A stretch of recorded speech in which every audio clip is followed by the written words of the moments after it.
নমস্কার বন্ধুরা, আশা করি আপনারা সকলেই ভালো আছেন। আমার এই চ্যানেলে আপনাদের স্বাগত। অনুষ্ঠান বাড়িতে বা বাড়িতে দুপুরে খাওয়ার পরে শেষ পাতে চাটনি কার না ভালো লাগে বলুন। তো আজকে আমি আপনাদের সঙ্গে চাটনির রেসিপিটা শেয়ার করব। চাটনি অনেক রকমের হয়, তার মধ্যে অন্যতম হচ্ছে আনারসের চাটনি, আর এই রেসিপিটাই আপনাদের সঙ্গে শেয়ার করতে এসেছি। এর জন্য নিয়ে নিলাম আমি অর্ধেকটা আনারস। কাটার সুবিধার জন্য সেটাকেও আবার অর্ধেক করে নিলাম।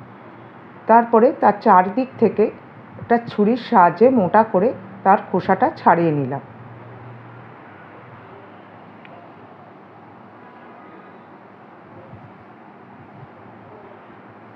এই চাটনিটা অত্যন্ত সুস্বাদু আর টাইমও খুব কম লাগে এটা তৈরি করতে। এইভাবে আমি দুটো টুকরোর থেকেই মোটা করে তার খোসা ছাড়িয়ে নিলাম। খোসা ছাড়ানোর পরে এই চোখগুলো আমি আনারসের থেকে এইভাবে কেটে নিলাম।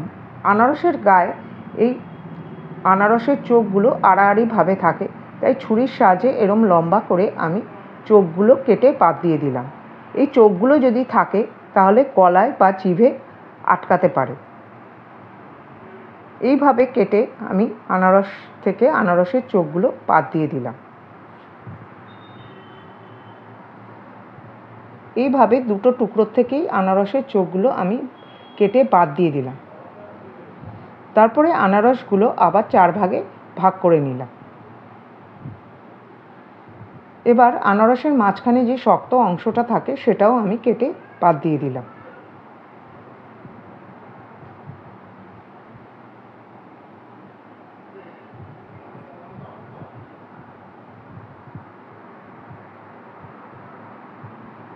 আনারসটা কাটার পরে এবার আনারসটাকে কুচো কুচো করে কেটে নিলাম। খুব বেশি কুচাতে হবে না, কারণ এটা আমি আলটিমেটলি গ্রাইন্ডার জারেই দেব। একটু বড় বড় করে টুকরো করে কেটে আমি গ্রাইন্ডার জারে দিয়ে দিলাম। রেসিপিটা যদি ভালো লাগে তাহলে চ্যানেলটা সাবস্ক্রাইব করার অনুরোধ রইল।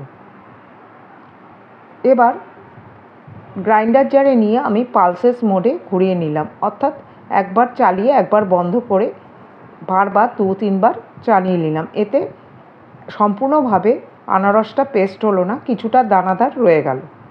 এবার একটা কড়াইয়ের মধ্যে সামান্য জল গরম করে এই আনারস গ্রাইন্ড করা আনারসটা আমি দিয়ে দিলাম। তারপর ওর মধ্যে দিয়ে দিলাম সামান্য পরিমাণ লবণ এবং সামান্য পরিমাণ হলুদ। 5-10 মিনিট পরে যখন আনারসটা সেদ্ধ হয়ে যাবে তখন তার মধ্যে দিয়ে দিলাম আমি 1/2 কাপ মতো চিনি। চিনিটা আপনারা নিজেদের স্বাদ অনুযায়ী দেবেন। এবার চিনিটা যখন গলে আনারসের সঙ্গে মিশে একটা সোনালি রং হবে তখন বুঝতে হবে যে চাটনিটা তৈরি হয়ে গেছে। এবার চাটনিটাকে চটপটা করার জন্য তার মধ্যে দিলাম আমি 1 চামচ মতো চিলি ফ্লেক্স এবং 1 চামচ মতো লেবুর রস। লেবুর রসটা দেওয়ার সময় গ্যাসটা বন্ধ করে দিতে হবে। আর দিয়ে দিলাম আমি কিচমিচ এবং কাজু বাদাম।